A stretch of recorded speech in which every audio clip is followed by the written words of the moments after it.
Here was this young woman who managed to make an impact.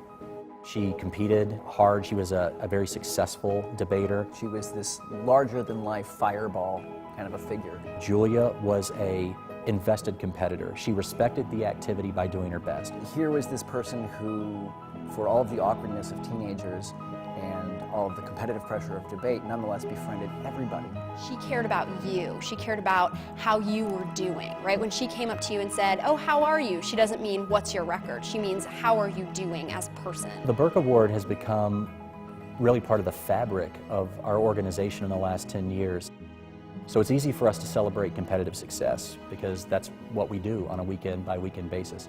Success is significant and is rewarded already, but that you are experiencing life, you are forming relationships, and you have the chance to change other people's lives. What gets celebrated gets repeated. It's been part, I think, of cultivating a culture in our community where students become more aware of how we serve each other and how we serve the communities that we live in.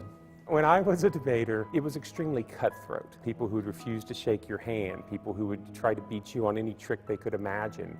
It really wasn't a friendly community. But it's sometimes easy to miss the ways in which we change the world by interacting with each other. And you begin to understand some of these principles of human interaction. Be kind to each other.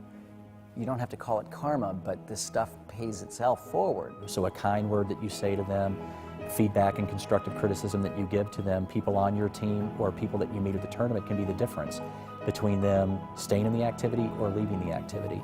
It is these personal relations and it's this community building that are so important and is rarely ever recognized in debate.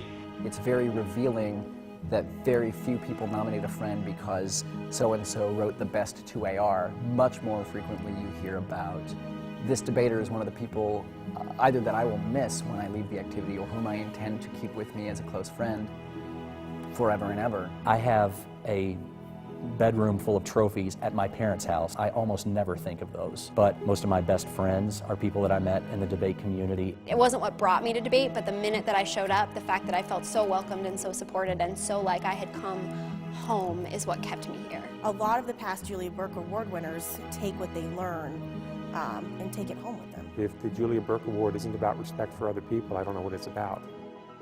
The recipient of the Julia Burke Award each year receives a scholarship as well as a contribution to the cause that he or she supports. The Julia Burke Foundation, inspired by this young woman of substance, has improved the world tangibly.